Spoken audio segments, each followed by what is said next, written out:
नमस्कार दोस्तों, आपके अपने YouTube चैनल रेलवे क्लासेस के ऑफिशियल चैनल में आपका स्वागत है। मैं दिलीप राठौर आपके लिए लेकर आया हूं एक और क्लास। तो हमारी जो क्लास है कौन सी, माँ बापू का सपना सीरीज, उसमें हमारा कौन सा पार्ट 5 होने वाला, 5वें नंबर की क्लास होने वाली, जीके की क्लास होने वाली। जीके के हम कितने क्वेश्चन करते हैं हर क्लास में? टॉप 25 क्वेश्चन करते हैं और 25 क्वेश्चन के फैक्ट भी बताते हैं।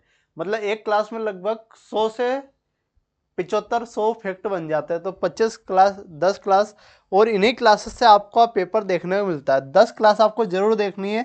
अगर ये देख ली तो 50% जीके का पोर्शन जो है इन्हीं क्लासेस से आपका देखने को मिलने वाला है। 100% की बात नहीं कर रहा हूँ, 50% की बात कर रहा हूँ, और 50% 100% आने वाला है। तो इन क्लासेस को देखना ना भूले और देख कर ही जाए एग्जाम जाने के पहले। आइए शुरू करते हैं। सबसे पहला आपका क्वेश्चन है, हर्यक वंश किस शासक हर्यक वंश के किस शासक को कुणिक कहा जाता है? हर्यक वंश के किस शासक को कुणिक कहते हैं? तो कुणिक की बात करें, अजातशत्रु को क्या बोलते हैं? कुणिक कहा जाता है भाई। तो हर्यक वंश का शासक था, कौन था हर्यक वंश का? तो कुणिक था। हर्यक वंश का संस्थापक कौन था? हर्यक वंश का संस्थापक, ये हर्यक वंश का क्या था भाई साहब? हर्यक वंश का संस्थापक कौन था? बिंबिसार। संस्थापक, हर्यक वंश का संस्थापक बिंबिसार था। तो बिंबिसार को क्या किया था अजातशत्रु ने? बिंबिसार को कैद कर लिया था और सत्ता कर ली थी। तो बिंबिसार ने किया था, आत्महत्या कर ली थी। ठीक है। उसके बाद क्या? उदयन। उदयन भी आपका हर्यक वंश का ही शासक होने वाला है। और ये जो उदयन, इसने कौन से नगर की स्थापना करी? पाटलिपुत्र। इसने एक नगर बसाया था, कौन सा? पाटलिपुत्र। कौन सा?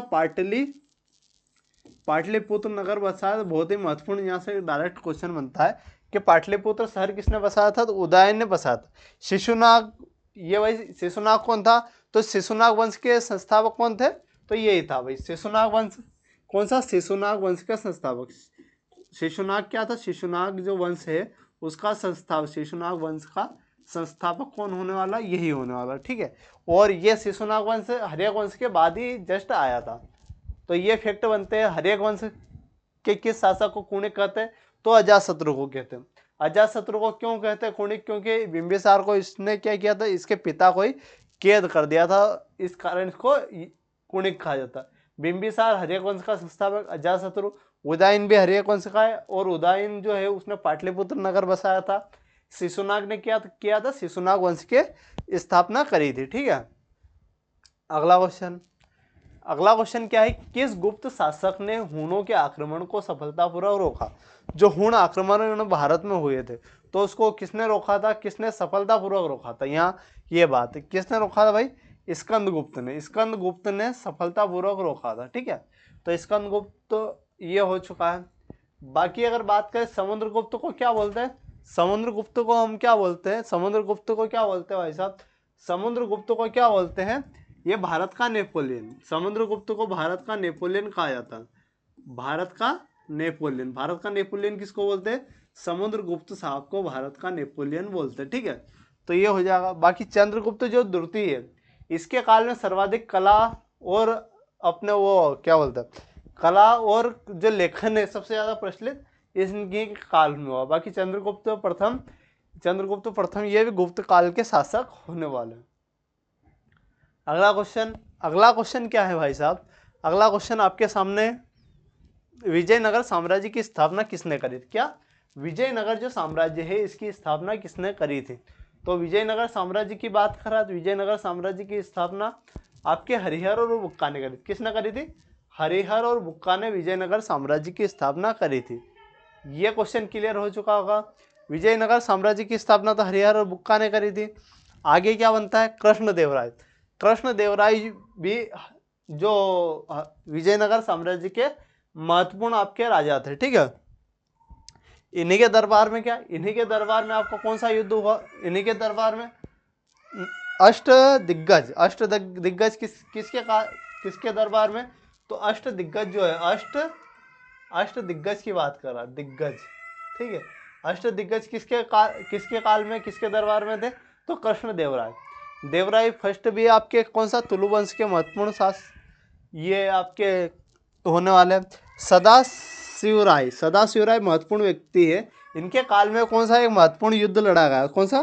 तालीकोटा का युद्ध। तालीकोटा का युद्ध किनके काल में लड़ा गया? तो सदाशिवराय, तालीकोटा का युद्ध। ठीक है, तो महत्वपूर्ण क्वेश्चन बनता है कि तालीकोटा युद्ध किसके काल में लड़ा गया? तो आपका सदाशिवराय के काल में आपका तालीकोटा का युद्ध लड़ा गया। ठीक है, अगला क्वेश्चन, अष्टदिग्गज, वही आ गया। अष्टदिग्गज किस शासक के दरबार को सुभेरित करता? अष्टदिग्गज की बात करा तो अष्टदिग्गज तो आपका कृष्णदेवराय होने वाला। अष्टदिग्गज क्या होने वाला भाई साहब? अष्टदिग्गज तो आपका कृष्णदेवराय होने वाला। बाकी अगर बात करें शिवाजी के काल, शिवाजी आपके जो थे, शिवाजी के अंडर में क्या आते हैं? अष्टप्रधान। शिवाजी के अंडर में क्या आते हैं? अष्टप्रधान। ठीक है, अष्टप्रधान कहाँ आते हैं?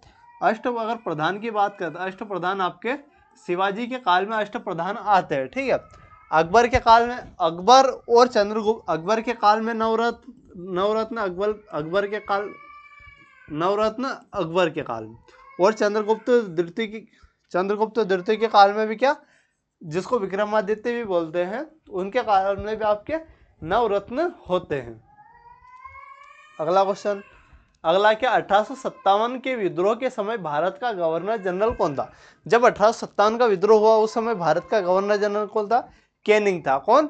कैनिंग था, झंडूबाम कैनिंग। ठीक है, तो लॉर्ड कैनिंग आपका था। ठीक है, ये तो भाई 1857 की क्रांति की बात कर रहा है। लॉर्ड डलहौजी ने एक महत्वपूर्ण आपकी कौन सी नीति अपनाई थी? हड़प नीति। कौन सी? हड़प नीति किसने अपनाई थी? हड़प नीति तो लॉर्ड डलहौजी किस, हड़प नीति। ठीक है, हड़प नीति किसने?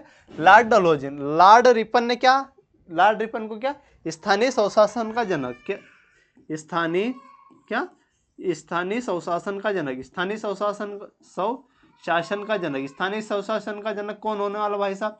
स्थानीय स्वशासन का जनक आपका लॉर्ड रिपन होने वाला। लॉर्ड कर्जन के काल में क्या हुआ था? तो लॉर्ड कर्जन के काल में आपका एक काम हुआ था, बंगाल विभाजन। क्या होता? बंगाल विभाजन। लॉर्ड कर्जन के काल में बंगाल विभाजन हुआ था। कब हुआ था बंगाल विभाजन? ये आपका 1905 में। कब हुआ था भाई साहब? 1905 में आपका बंगाल विभाजन कर्जन के काल में हुआ था। यहाँ से कितने इफेक्ट बने आपके?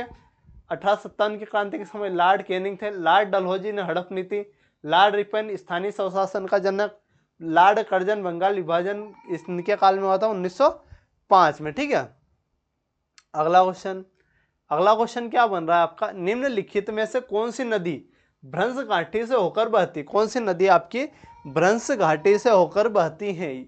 तो भ्रंश घाटी से आपकी दो नदियां बहती है। कौन कौन सी? एक तो नर्मदा, और नर्मदा बहती है ऑप्शन के हिसाब से नर्मदा। अगर एक और ऑप्शन पूछे आपसे कि अगर यहाँ नर्मदा नहीं रहता और ताप्ती रहता, कौन सी? अगर नर्मदा की जगह ताप्ती रहता, ये भी आपका करेक्ट होता। तो दो नदियां आपकी भ्रंश घाटी से होकर बहती है, आपकी नर्मदा और ताप्ती। कौन सी? नर्मदा और ताप्ती। बाकी गोदावरी, जो प्रायद्वीपीय भारत की सबसे बड़ी नदी गोदावरी होने वाली। कृष्णा नदी भी प्रायद्वीपीय भारत में बहती है। महानदी उड़ीसा की महत्वपूर्ण नदी होने वाली है। तो इस नदी पर कौन सा? महानदी पर एक आपका बांध होने वाला। कौन सा? हीराकुंड बांध। तो हीराकुंड बांध किस नदी पर है? तो महानदी पर होने वाला। और कहाँ है ये? उड़ीसा में। तो हर फैक्ट को आपको ध्यान से देखना है और अच्छे से समझना है। ठीक है, अगला क्वेश्चन क्या बोल रहा है? पश्चिम घाटी को अन्य किस नाम से जाना जाता है? तो पश्चिमी जो घाट है, पश्चिम घाट है, उसको अन्य किस नाम से जानते हैं? सह्याद्री के नाम से जानते हैं। किस नाम से भाई साहब? सह्याद्री के नाम से जानते हैं। तो ऑप्शन बी आपका करेक्ट हो जाएगा, सह्याद्री। तो पश्चिम घाट को सह्याद्री के नाम से जानते हैं। अगला क्वेश्चन क्या बन रहा है? भारत में किस प्रकार की मिट्टी सबसे अधिक पाई जाती है? तो भारत में किस प्रकार की मिट्टी सबसे अधिक पाई जाती है? भारत में जलोढ़ मिट्टी सबसे अधिक पाई जाती है। कौन सी? जलोढ़ मिट्टी सबसे अधिक पाई जाती है। लेकिन काली मिट्टी जो है, काली मिट्टी भी महत्वपूर्ण मिट्टी है, और सर्वाधिक, काली मिट्टी को रेगुर मिट्टी भी बोलते हैं, और सर्वाधिक जल धारण करने वाली मिट्टी कौन सी होने वाली? काली मिट्टी आपकी होने वाली है। अगला क्वेश्चन, अगला क्या? विश्व का सबसे बड़ा प्रायद्वीप कौन सा है? तो विश्व का सबसे बड़ा प्रायद्वीप पूछ रहा है हमसे। तो विश्व का सबसे बड़ा प्रायद्वीप की अगर बात करें तो वो कौन सा? अरब प्रायद्वीप होना। कौन सा होने वाला भाई साहब? अरब प्रायद्वीप विश्व का सबसे बड़ा प्रायद्वीप होने वाला। जो भारतीय प्रायद्वीप है ये भी बड़ा है, लेकिन अरब प्रायद्वीप से छोटा है। अगर यहाँ अरब प्रायद्वीप नहीं होता हम भारतीय प्रायद्वीप लगा देते। ठीक है, अगला क्वेश्चन, ग्रेट बैरियर रीफ किस देश में स्थित है? ग्रेट बैरियर रीफ किस देश में? तो ग्रेट बैरियर रीफ आपका ऑस्ट्रेलिया में। किस देश में भाई साहब? ऑस्ट्रेलिया में आपका ग्रेट बैरियर रीफ होने वाला। और ऑस्ट्रेलिया के भी क्वींसलैंड, शायद क्वींसलैंड वाले जो एरिया है उस साइड आपके पश्चिमी पूर्वी जो तट है होने वाला, ऑस्ट्रेलिया का पूर्वी तट, तो उसमें कौन सा आपका ग्रेट बैरियर रीफ होने वाला है। और ये यूनेस्को वर्ल्ड हेरिटेज साइट में भी ये वाला ग्रेट बैरियर रीफ आपका घोषित है। अगला क्वेश्चन देखिए, भारत के संविधान में एकल नागरिकता का प्रावधान किस देश से लिया है? एकल नागरिकता, भारत में किसी नागरिकता है एकल नागरिकता, तो ये हमने किस देश से लिया है? तो यूनाइटेड किंगडम ब्रिटेन के। किससे? यूनाइटेड किंगडम ब्रिटेन से। अगर यहाँ बात करें तो नागरिकता, नागरिकता कहाँ है? भाग 2 में नागरिकता की बात करें, भाग 2। अनुच्छेद की अगर बात करें 5 से 11, अनुच्छेद कहाँ से? 5 से 11। और यूके से तो लिया है, इतनी बात क्लियर हो चुकी होगी। अब क्या अमेरिका से हमने क्या लिया भाई साहब? अमेरिका से फंडामेंटल राइट। अमेरिका से क्या लिया हमने? फंडामेंटल राइट, बोले तो मौलिक अधिकार। कनाडा से अपन ने संघीय, मतलब केंद्र मजबूत और राज्य थोड़े कमजोर, मतलब केंद्र मजबूती के साथ हमने कहाँ से लिया? तो हमने कनाडा। आयरलैंड से क्या लिया हमने? डीपीएसपी। आयरलैंड से डीपीएसपी, ठीक है। आयरलैंड से क्या लिया हमने? डीपीएसपी लिया है, ठीक है। तो ऑप्शन डी, आप ऑप्शन डी। तो हमने क्या, एकल नागरिकता हमने यूनाइटेड किंगडम ब्रिटेन से लिया है, तो ये आपको ध्यान रखना है। बाकी नागरिकता भाग 2 और अनुच्छेद आपके 5 से 11 के बीच होने वाला है। अगला क्वेश्चन क्या दिख रहा है, भारतीय संविधान का कौन सा अनुच्छेद भारत के एक राष्ट्रपति होने का प्रावधान करता है? तो किस अनुच्छेद में यह कहा गया है कि भारत का एक राष्ट्रपति होगा? तो अनुच्छेद जो 52 है, कौन सा? अनुच्छेद 52 में क्या है कहा गया है कि भारत का एक राष्ट्रपति होगा। अनुच्छेद 50 में क्या? कार्यपालिका और न्यायपालिका का अलग, ठीक है, कार्यपालिका और न्यायपालिका के अलग। 54 में क्या है? 54 में क्या है भाई? निर्वाचन। भाई निर्वाचन क्या होगा, कैसे क्या होगा निर्वाचन? 56 में क्या है? 56 में निर्वाचन हो जाएगा। 56 में क्या होने वाला भाई साहब? तो 56 में आपको बताना, बाकी अपन तो बता ही देंगे। 56 में 56 का याद नहीं आ रहा है। 56 में आपका क्या होने वाला है? तो अनुच्छेद 56 में इसके कार्य, मतलब इसकी वो योग्यता, 56 में योग्यता होने वाली, ठीक है। 50 में कार्यपालिका न्यायपालिका अलग, 52 में भारत का राष्ट्रपति हो, 54 में आपका निर्वाचन पद्धति, 56 में आपका क्या योग्यता, राष्ट्रपति बनने के लिए क्या योग्यता होनी चाहिए, ठीक है। अगला, राज्यसभा के सदस्यों को कौन निर्वाचित करता है? राज्यसभा के जो सदस्य है इसको कौन निर्वाचित करता है? तो राज्यसभा के सदस्यों को कौन निर्वाचित करता है? तो राज्य विधान सभाओं के निर्वाचित सदस्य, क्या? राज्य विधानसभाओं के निर्वाचित सदस्य आपके करते हैं, ठीक है। तो ये आपका करेक्ट होने वाला है। अगले क्वेश्चन की ओर बढ़ते हैं। अगला क्वेश्चन क्या बोल रहा है कि भारतीय संविधान के किस भाग में केंद्र राज्य संबंध का उल्लेख है? तो भारतीय संविधान के किस भाग में केंद्र और राज्य के संबंध का उल्लेख है? तो भारतीय संविधान में केंद्र और राज्य के संबंध की बात करा तो भाग 11 में आपका संबंध होने वाला। भाग 11 में क्या? केंद्र राज्य संबंध होने वाला है। भाग अगर 10 की बात करते हैं तो एससी एसटी की बात कहाँ की गई है? भाग 10 में। तो भाग 10 में एससी एसटी। भाग 12 में क्या है? भाग 12 में वित्त। भाग 12 में वित्त बोले तो मनी, ठीक। भाग 12 में वित्त। और भाग 13 में क्या? व्यापार। भाग 13 में किसकी बात की गई है? व्यापार की बात की गई। तो भाग आपका 10 एससी एसटी के बारे में बातचीत। भाग आपका 11 में केंद्र राज्य संबंध। भाग 12 में वित्त। भाग आपके 13 में क्या होने वाला? व्यापार से संबंधित मामले होने वाले हैं। अगला क्वेश्चन, अगला क्या? भारत के अटॉर्नी जनरल की नियुक्ति कौन करता है? भारत में अटॉर्नी जनरल जो होता है उसकी नियुक्ति कौन करता है? तो भाई राष्ट्रपति करता है। वर्तमान में राष्ट्रपति कौन है? द्रौपदी मुर्मू। यहाँ अटॉर्नी जनरल की बात करते हैं, किसकी? अटॉर्नी जनरल, ठीक है। अटॉर्नी जनरल के बारे में कुछ फैक्ट बताता हूँ। तो अटॉर्नी जनरल के बारे में आपको क्या याद रखना है कि अटॉर्नी जनरल में कौन सा अनुच्छेद, किस अनुच्छेद के तहत? अनुच्छेद 76 के तहत भाई आते हैं। पहले कौन थे? पहले अटॉर्नी जनरल ऑफ इंडिया तो पहले शीतलवाड़ साहब। कौन? पहले शीतलवाड़, ठीक। पहले कौन थे? शीतलवाड़ साहब कौन थे? भारत के पहले शीतलवाड़ साहब। और वर्तमान में कौन है? वर्तमान में कौन है? तो वेंकटरमणी वर्तमान में आर वेंकटरमणी। तो कौन वर्तमान में आर वेंकटरमणी होने वाला है? कौन? वेंकटरमणी।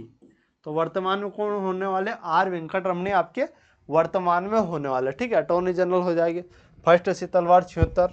ये चीजें सभी आपको याद रखना है। अगला क्या? शुद्ध जल का पीएच मान क्या होता है सब?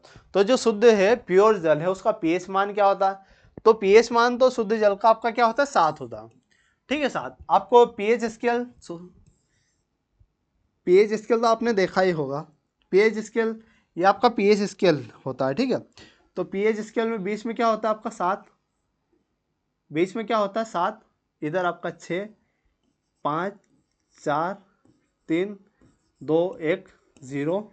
इधर 8, मतलब 9, 10, 11, 12, 13, 14। ये क्या चीज़ है भाई साहब? ये आपकी क्या होने वाली है? तो ये आपका क्या पीएच स्केल होता है। ये क्या होता है? PH scale. तो यहाँ 7, यहाँ बीच में क्या होता है? ये तो पीएच स्केल इस प्रकार से होता है। यहाँ आपका उदासीन होता है। यहाँ क्या? उदासीन। अगर 7 पे रहता है तो कोई भी चीज़ आपकी क्या कैसी होती है? उदासीन प्रकृति की होती है। तो पानी कैसा है? उदासीन। तो यहाँ किसका होने वाला? यहाँ आपका पानी वाला होने वाला। अगर इधर जाते हैं अपन, इस साइड अगर जाते हैं, इस साइड क्या होने वाला? अम्ल प्रकृति। इस साइड क्या होता है? अम्ल होता है। इस साइड जैसे जैसे जाएंगे अम्ल प्रकृति बढ़ेगी। इस साइड जैसे जैसे जाएंगे क्षारी। इस साइड जाएंगे तो क्या होने वाला भाई? क्षारी आपकी प्रकृति बढ़ने वाली। और रक्त का पीएच मान क्या होता है? 7.4। क्या होता है? रक्त का 7.4 होता है। 7.4 किसका होता है? रक्त का आपका 7.4 होता है। तो रक्त कैसा होता है? अगर आपसे पूछे तो रक्त क्षारी प्रकृति का होता है। रक्त अम्लीय प्रकृति का होता है क्षारी, तो रक्त क्षारी प्रकृति का। यहाँ से यह भी आपको क्लियर हो सकता है। और पीएच स्केल किसने दिया था? पीएच स्केल आपका सोरेनसन साहब ने दिया। किसने? सोरेनसन ने आपका पीएच स्केल दिया था। अगला क्वेश्चन क्या बोल रहा है कि दूरदृष्टि दोष, क्या दूरदृष्टि दोष के निवारण के लिए किस लेंस का उपयोग किया जाता है? दूरदृष्टि दोष के निवारण के लिए किसका उपयोग किया जाता है? तो दूरदृष्टि दोष के लिए आप किसका उपयोग करोगे? तो दूरदृष्टि दोष की अगर बात करते हैं तो इसके लिए हम किसका उपयोग करेंगे? दूरदृष्टि दोष के लिए। तो दूरदृष्टि दोष का मतलब क्या होता है? दूरदृष्टि दोष का मतलब ये होता है कि आपको पास की चीजें नहीं दिखती। यहाँ आप कंफ्यूज हो सकते हो। एक दूरदृष्टि दोष, दूरदृष्टि मतलब आपको पास की नहीं दिखेंगी। निकट दृष्टि दोष में आपको दूर की, मतलब अपोजिट होता है। यहाँ क्या होता है? यहाँ लिख लीजिए कि दूरदृष्टि दोष, यहाँ पास की चीजें नहीं दिखती। पास नहीं दिखता, पास की चीजें नहीं दिखता। ठीक है, ये आपको क्लियर होना चाहिए। दूरदृष्टि दोष मतलब पास की नहीं दिखेगी। इसमें अब हम कौन सा लेंस उपयोग करेंगे? उत्तल लेंस। उत्तल लेंस भाई पास वाली चीजें दिखता है, उत्तल लेंस आपका करेक्ट हो जाएगा। अगर यहाँ आपसे पूछता है कि निकट दृष्टि दोष में कौन सा लेंस उपयोग करेंगे, तो वहाँ उत्तल लेंस आप उपयोग करते हैं। ठीक है, नेक्स्ट क्वेश्चन। अगला क्वेश्चन आपका है कि विटामिन डी की कमी से कौन सा रोग होता है? तो विटामिन के बारे में पहले भी अपन कर चुके हैं, तो ये एक और महत्वपूर्ण क्वेश्चन होने वाला, इसको ध्यान से देखना आपको। तो विटामिन डी की कमी से आपका कौन सा होता है? रिकेट्स। विटामिन डी की कमी से तो रिकेट्स होने वाला है। इसका भी आपका विटामिन सी की कमी से। बेरी बेरी रोग किसकी? विटामिन बी1 की। और रतौंधी विटामिन ए की कमी से। तो ठीक है, उनके वैज्ञानिक नाम अपन ने पहले देख चुके थे। और आपको वसा और पानी में घुलनशील विटामिन भी आपको क्लियर होंगे। वसा में कौन कौन से कीड़ा? के डी है। और पानी में आपका बीसी, भैंस। बीसी से आपका भैंस आप याद कर सकते हो। ठीक है, तो बीसी ये आपको याद रखना है। अगला क्या है?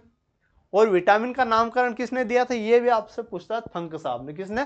फंक ने दिया था। अगला क्वेश्चन क्या है? ध्वनि की गति सर्वाधिक किस माध्यम में होती है? ध्वनि की जो गति है सर्वाधिक कहाँ होती है? तो ध्वनि की अगर गति की बात करें, सर्वाधिक ठोस में होती है। कहाँ होती है? ध्वनि की गति सर्वाधिक ठोस में होती है। उसके बाद कहाँ होती है? द्रव्य में, फिर गैस में। तो ध्वनि की गति ठोस में ज्यादा, फिर द्रव्य में, फिर गैस में। ये आपको याद रखना। अगला, किस गैस को लाफिंग गैस बोलते हैं? किस गैस, ऐसी कौन सी गैस है जिसको लाफिंग गैस बोलते हैं? ठीक है, तो लाफिंग गैस के रूप में किसे जानते हैं? Nitrous oxide. कौन से? नाइट्रस ऑक्साइड को लाफिंग गैस के रूप में जानते हैं, N2O। ठीक है, कार्बन डाइऑक्साइड कौन से? ये भी महत्वपूर्ण गैस होने वाली। तो ये जो है पौधे कौन सी गैस लेते हैं? कार्बन डाइऑक्साइड गैस लेते हैं। ठीक है, मीथेन आपकी ग्रीन हाउस गैस होने वाली, ये आपकी बायोगैस भी बोलते हैं इसको, मीथेन को। नेक्स्ट, नेक्स्ट क्या है, रैम का पूर्ण रूप क्या है, रैम का पूर्ण रूप आपका क्या है, तो रैम का पूर्ण रूप क्या होने वाला, रैम बोले तो रैंडम एक्सेस मेमोरी, क्या रैंडम एक्सेस मेमोरी आपका रैम का पूर्ण रूप होने वाला। अगर रीड ओनली मेमोरी मतलब रोम का, रीड ओनली मेमोरी किसका, रोम का, ठीक है, रीड ओनली ओनली मेमोरी आपका रोम का होने वाला। तो ये दोनों आपको याद रखना है। अगला, एक वेबसाइट का मुख्य पृष्ठ क्या कहलाता है, एक वेबसाइट जो है उसका मुख्य पृष्ठ क्या कहलाता है, तो वेबसाइट का मुख्य पृष्ठ क्या कहलाता है भाई, होम पेज बोलते हैं, सभी जानते होंगे। सर्च पेज जो अपन ने सर्च किया है वो सर्च पेज में आता है। वेब पेज क्या होता है, वेब पेज कोई सा पेज हो सकता है, वेबसाइट का अन्य पेज वेब पेज होता है। बुक मार्क हमने सेव किया हुआ। अगला क्या, कंप्यूटर में HTTP का पूर्ण रूप क्या, कंप्यूटर में HTTP का पूर्ण रूप क्या होने वाला, कंप्यूटर में HTTP का पूर्ण रूप क्या होने वाला, हाइपर टेक्स्ट ट्रांसफर प्रोटोकॉल। कौन सा, हाइपर टेक्स्ट, हाइपर टेक्स्ट ये भी नहीं होने वाला, ये भी नहीं होने वाला, हाइपर टेक्स्ट ट्रांसफर प्रोटोकॉल ये होने वाला, ये नहीं होने वाला, ठीक है। तो हाइपर टेक्स्ट ट्रांसफर प्रोटोकॉल आपका HTTP का होने वाला, एस अगर लग जाता है सिक्योर हो जाता है लास्ट में, ठीक है। अगला क्वेश्चन क्या बन रहा है, ग्रेट हिमालयन नेशनल पार्क किस राज्य में स्थित है, तो ग्रेट हिमालयन नेशनल पार्क किस राज्य में स्थित है, तो आपका हिमाचल प्रदेश में ग्रेट हिमालयन नेशनल पार्क आपका हिमाचल प्रदेश में स्थित होने वाला, कहाँ, हिमाचल प्रदेश में स्थित होने वाला है। अगला क्वेश्चन, भारत में राष्ट्रीय बालिका दिवस कब मनाया जाता है, भारत में राष्ट्रीय बालिका दिवस की बात करता है तो भारत में राष्ट्रीय बालिका दिवस नेशनल, राष्ट्रीय बालिका दिवस तो 24 जनवरी को हम राष्ट्रीय बालिका दिवस मना, बोले तो अंतर्राष्ट्रीय बालिका दिवस के बारे में पूछ लेते। अंतर्राष्ट्रीय बालिका दिवस आपका कब मनाते हैं भाई साहब, अंतर्राष्ट्रीय बालिका दिवस, अंतर्राष्ट्रीय बालिका दिवस कब मनाते हैं, तो आपका 11, कब, 11 अक्टूबर को हम क्या मनाते हैं, अंतर्राष्ट्रीय बालिका दिवस मनाते हैं। बाकी 8 मार्च को क्या, अंतर्राष्ट्रीय महिला दिवस, 8 मार्च को क्या मनाते हैं, अंतर्राष्ट्रीय महिला दिवस हम कब मनाते हैं, तो 8 मार्च को अंतर्राष्ट्रीय महिला दिवस हम 8 मार्च को मनाते हैं। बाकी 26 नवंबर को संविधान दिवस, 26 नवंबर को कौन सा, संविधान दिवस हम कब मनाते हैं, तो 26 नवंबर को संविधान दिवस मनाते हैं। कौन सा दिवस, संविधान दिवस हम कब मनाते हैं, तो 26 नवंबर को संविधान दिवस मनाते हैं। तो ये चीज़ें आपकी थी। तो ये हमारे टॉप 25 क्वेश्चन हो चुके हैं। तो टॉप 25 क्वेश्चन तो थे लेकिन इनके फैक्ट भी बहुत सारे करवाए हुए हैं। तो ये क्लास आपको भाई साहब कैसी लगी, अगर क्लास अच्छी लगती है तो वीडियो को लाइक कीजिएगा और अपने दोस्तों के साथ शेयर कीजिएगा, और जितने भी स्टडी ग्रुप है आपके पास उन सभी में वीडियो को शेयर कीजिएगा, ताकि जितने भी बच्चे अगर ये 10 क्लास देख ले तो उनका भी भला होगा और आपका भी, ठीक है। तो 50% इन्हीं क्लासेस से आपका वेटेज होने वाला जीके का। तो वीडियो को देखते रहिए और वीडियो को लाइक और शेयर करते रहिए। मिलते हैं अगले वीडियो में, धन्यवाद।